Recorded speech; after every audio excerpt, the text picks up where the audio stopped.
welcome back to another episode of SunSweetCooking. Today in SunSweetCooking, we're going to be making a Peeps Sunflower Cake. Let's get baking. Now we're ready. A good chef of the future is always prepared. This is all that we need. We'll need 1 box of yellow cake mix. Whatever brand, it doesn't matter. 19 to 20 yellow peeps. Make sure they're yellow or they won't make the sunflower right. 2 cans of chocolate frosting. 16 ounces to be exact, or 1 pound for you smart kids out there. And 1.5 cups of chocolate chips. Oh.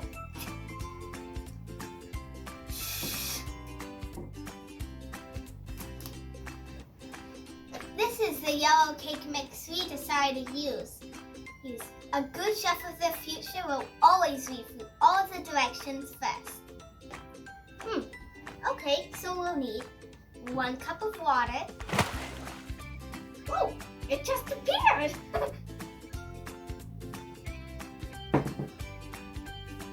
A 1/2 cup of vegetable oil. It just appeared again! But we're using olive oil because it's healthier. Any other oil will do. And we'll need 3 eggs. Be careful, they'll crack easy. A good chef of the future always reads all of the directions before they get baking. So let's read. Heat oven to 350 for shiny metal or glass pans, or 325 for non-stick pans. Grease bottom only of a 15 by 9-inch pan, or bottom and sides of all other pans. You want to grease it, otherwise it'll stick and your cake will just be like. Number 2, mix cake mix, water, oil, and eggs in a large bowl with mixer on medium speed, or beat vigorously by hand for 2 minutes. Pour into pan.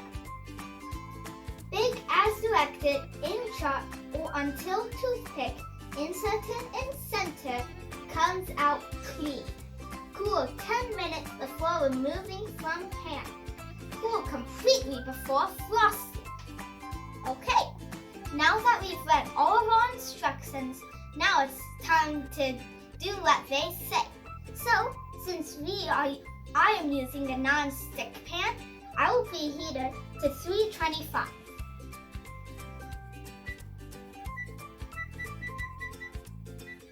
We are going to be using 2 non-stick 9-inch pans. This is a standard non-stick pan. And it is heavy duty. Most of you may have it in your kitchen, but if you have a fancy kitchen, you may have a spring form pan. You know why it's called a spring form? It's because it has a spring. And once you pull up this little lever, you can wiggle it a little and it'll come off. It is usually used for delicate desserts such as cheesecakes.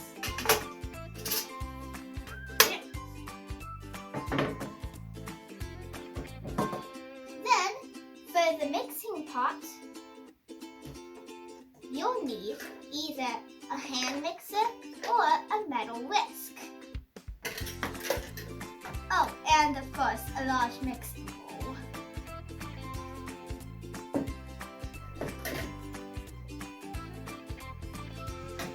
Then you'll need a stiff spatula, kind of a tongue twister.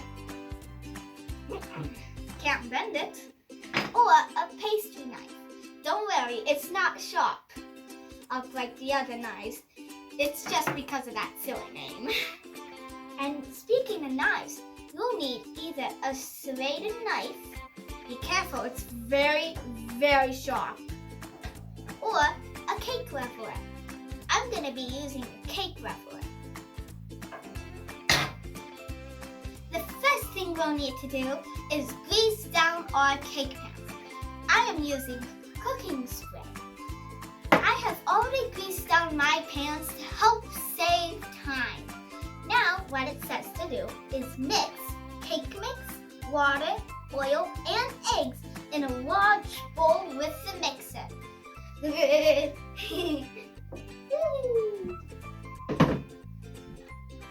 I'm too short. I need to get taller, so I'm going to use my step stool. Ah, that's better. Now I can see better. Now, my cake mix box or the instructions says to mix cake mix, water, oil, and eggs in a large bowl with mixture on medium speed or beat vigorously by hand for 2 minutes. Okay, I'm gonna add in my eggs first, so that if I get shells in there accidentally, I can easily scoop them out.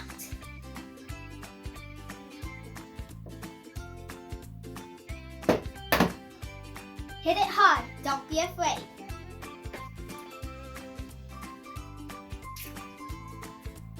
Perfect.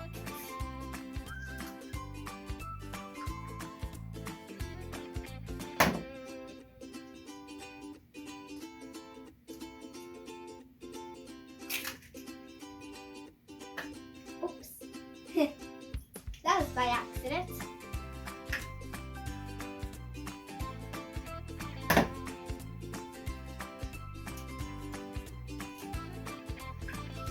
Oh, I got a bit of shell in there. Eventually. Come on, you silly shell. What? It isn't coming out. Now we're gonna add in our cake mix.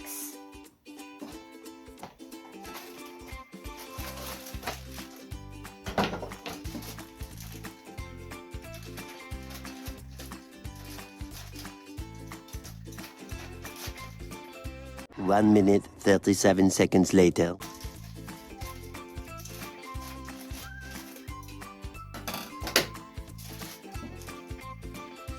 Be careful, you don't want to pour it in too fast or it'll be a great explosion.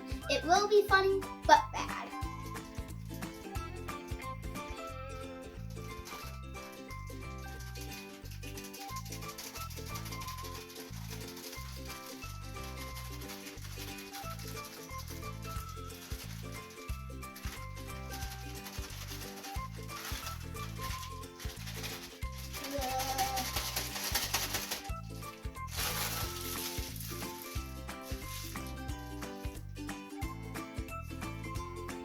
Now, let's see what it says to do next.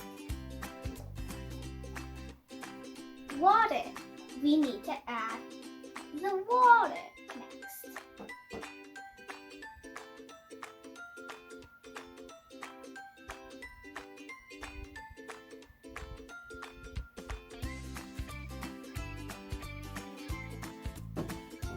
Let's see what it says to add next after the water.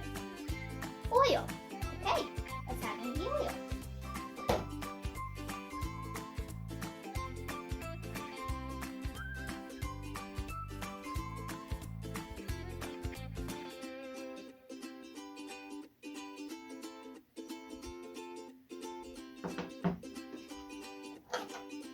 And eggs. Well, we already added in the eggs.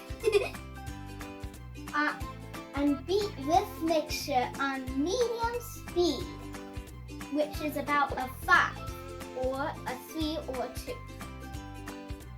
Now we're gonna mix our cake batter. Never start on a high setting. Always start at the lowest setting, otherwise it'll spit all over your kitchen, and I'll say you probably don't want to clean all of that up, do you? Probably not. 1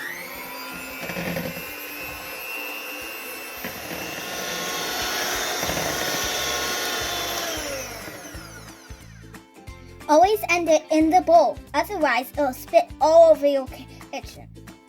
Now, we gotta divide our batter evenly between 2 cake pans. I'm gonna use a ladle. Well, that was convenient. I would like $20. Darn it. Maybe next time.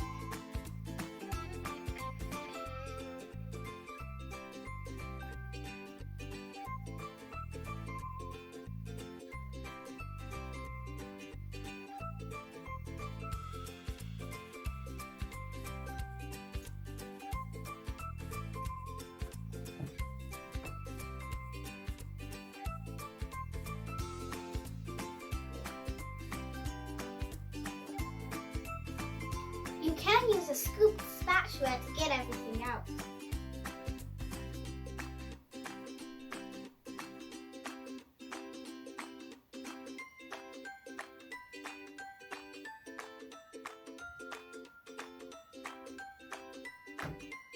It's getting kind of boring not having anything to listen to.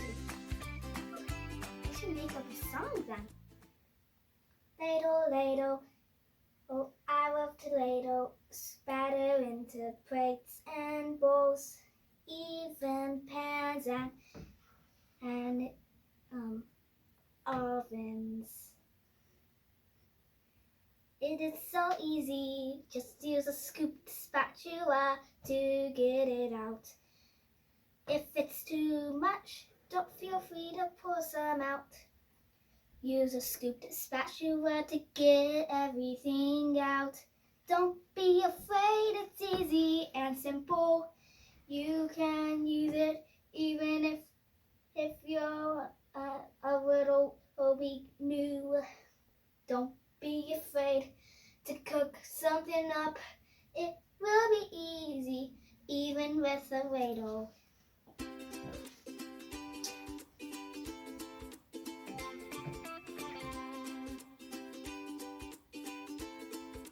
I'm starting to run out of batter in my bowl. I should stop tilting it. And scoop around, get it down to the bottom. Now that we've poured the batter into our bowls, now to see what it says to do next. Bake as directed in chart or until toothpick inserted in center comes out clean. So, pan size 13 by 9 inch? No. 2 8-inch rounds? No. 2 9-inch rounds? Yes, that's what we need. And it says 24 to 29 minutes. I'll put it in for 24 minutes, the very least, so that our cake doesn't accidentally overcook. First, we gotta open up the oven door because you don't want to do 2 things at once, like you can't think 2 things at once.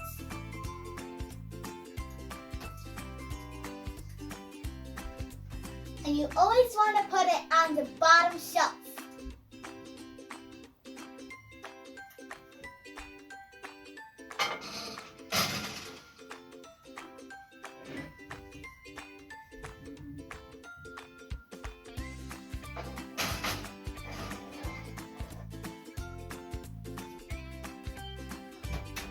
What did it say again? Oh yeah, 24 minutes.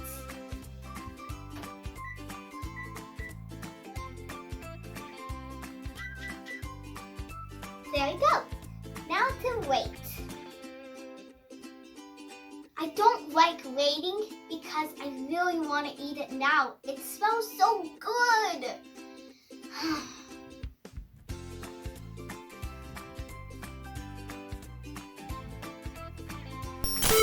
While we're waiting for our cakes to bake, did you know we have t-shirts? And on the back it says, Chef of the Future!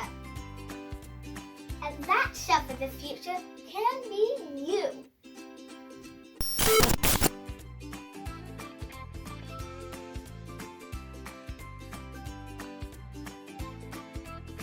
"20 minutes later."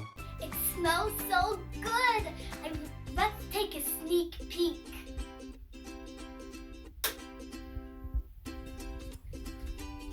Ooh, that's looking really good. They've risen a lot more than what we filled them to. Can't wait to eat them. Can you? Don't forget, if you make this recipe, please comment in the comment section below. Thanks. Now comes the best part, the final countdown. 6, 5, 4, 3, 2, 1.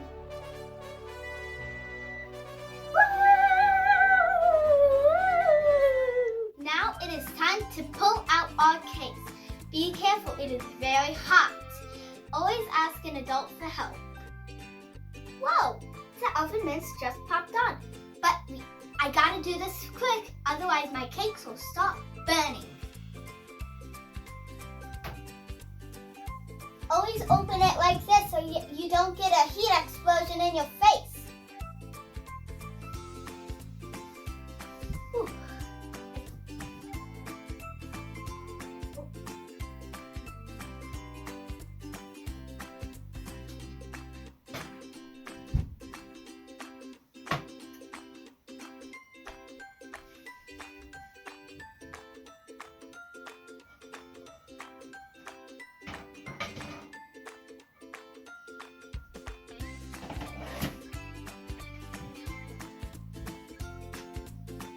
There we go. I found out once I pulled these out that I made a small mistake. But I don't think of it as a mistake. I think of it as a life lesson. I forgot to scrape the edges. And now they're burnt. And nobody likes burnt cake. But we'll scrape it off later on. Now for the toothpick test. It's where you get a toothpick and you stick it in the middle. And if batter comes out on the toothpick, we haven't cooked it enough. But if it comes out clean, we've cooked it just for the right time. I'll test it on both pans. Clean. Clean. These are good to go. Now that we have done the toothpick test, now our cakes need to cool for 10 minutes. We don't want to work with them now while they're hot because they'll fall apart easier. And we'll have a cake that's just... So let's move them over to the stove.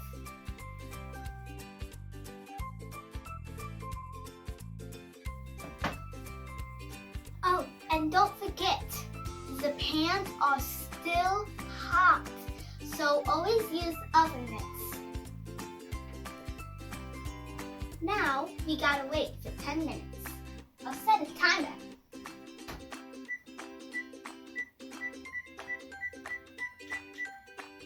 There we go.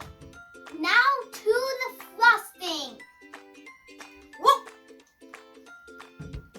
Whoop! That was funny.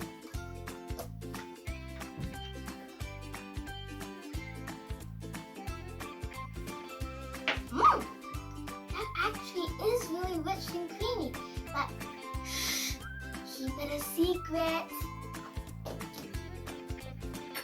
Now we want to stir our frosting so we can add air bubbles and make it bigger and more chunky. Oh, and don't worry, I got a new spoon.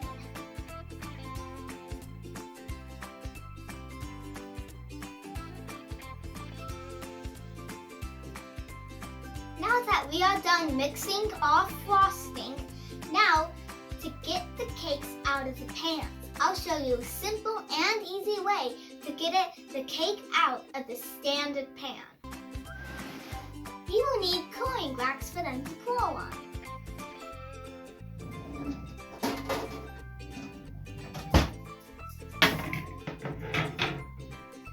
Now, let's bring the cakes over to the table so they're easier to work with. Okay, so this is how you do it. First, you get a large plate. Like this. Then you put it on top of the cake. Like this. Now that we got our plate on here, Press firmly on the plate and hold the cake pan firmly and flip it over. You will hear that sound. You'll hear a boom sound. Then you put the plate down and you lift up the container. And now, there's our cake, just upside down. Now, we want to take a cooling rack. Place it on the cake, not too firmly, and flip it over. There we go, a perfect fit. Now, if you have a springform pan, I'll bring it over. Just flip this little lever right here. Give it a little wiggle. And it's perfect! Oh, that was by accident. That is so perfect. It has nice crispy edges too. Wow, I can't believe it was so perfect. Now we have our cakes down. We can level them now. As you can see, this side is lower than this side. So let's use my cake leveler to level it out, as the name suggests.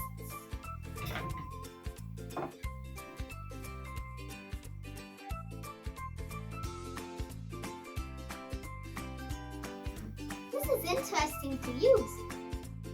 Stop pulling the plate!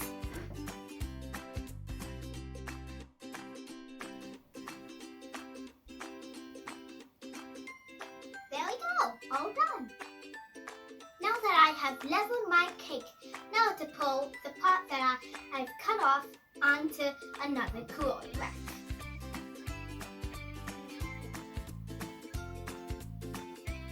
Order up. Oh. It kind of looks like a pancake.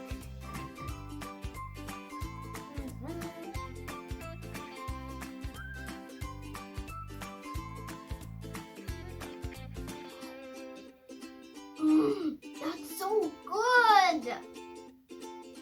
Oh.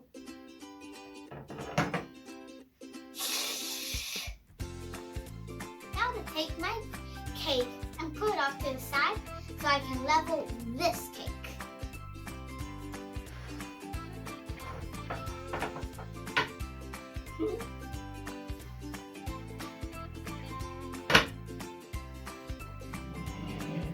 And we're gonna use the same thing, just as I did to the last one.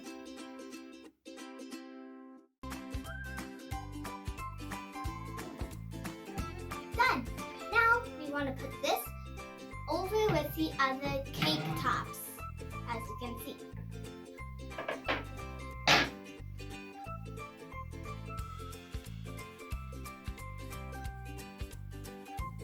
A perfect pancake. It isn't really a pancake. It just looks like that. Now it is time to frost our cake. Make sure to use a lot of frosting so our cake does not tear. Oh, wrong way. Yeah. A big heaping spoonful like this.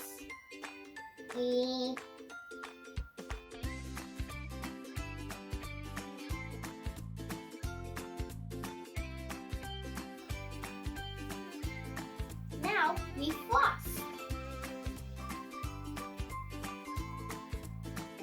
If you notice your frosting is not spreading easily, feel free to use your hand mixer to help mix it up and make it easier to mix. Well, spread, I should say. This is how you do the sides.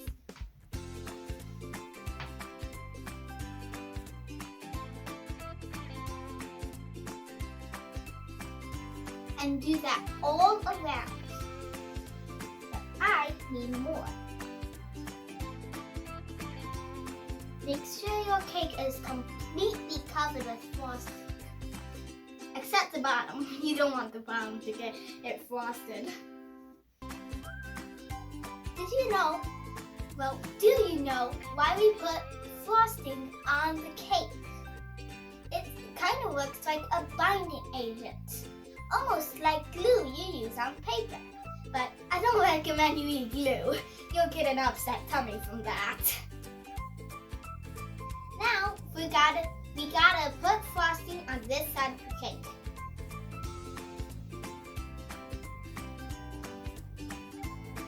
Make sure to get a lot. Remember, when using the pastry knife, always use the back side, never the front.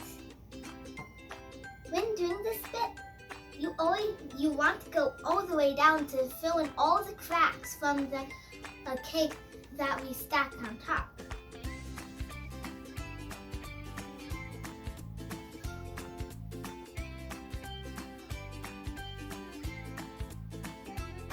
Let's double check our work and make sure we didn't miss one little spot. Oh, I missed a spot. Let's fill that in.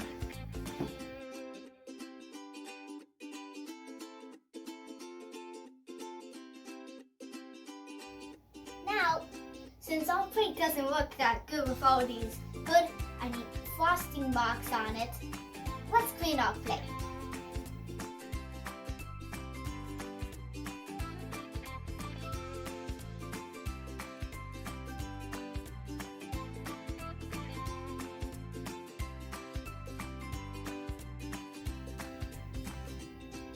Don't you like my cake so far? If you like what you see, turn on all notifications and like and subscribe. Now, let's add on the finishing touches. We'll need our peeps and our chocolate chips.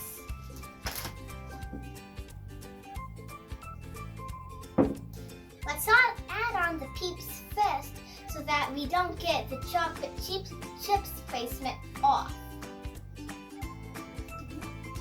Slowly pull them apart and place them with the head facing in. And put the head over the cake, otherwise they'll just fall off. Like that. Now to move on to the next peep. Now you want to make sure that the peeps are touching.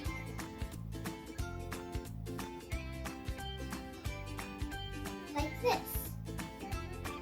And we just continue on with the rest of the cake.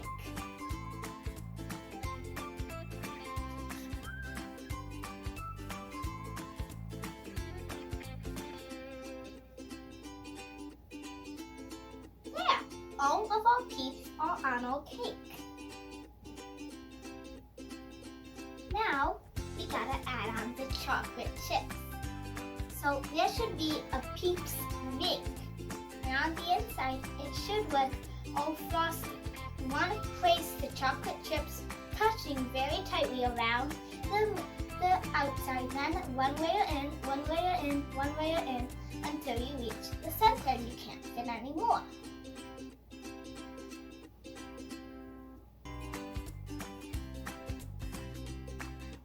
That's because sunflowers have like millions of seeds.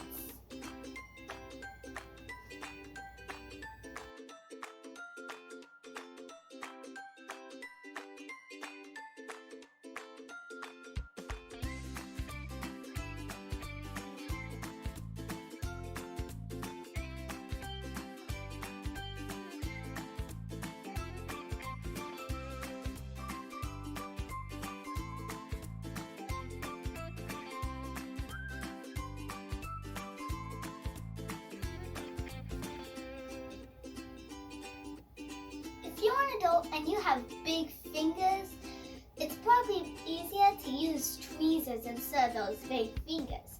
But since I'm littler and I have smaller fingers, I can get into those little areas easier.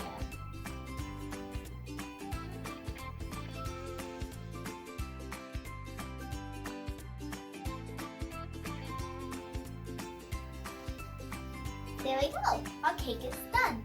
Now all we gotta do is cut it. Now it is time for my favorite part, the taste test.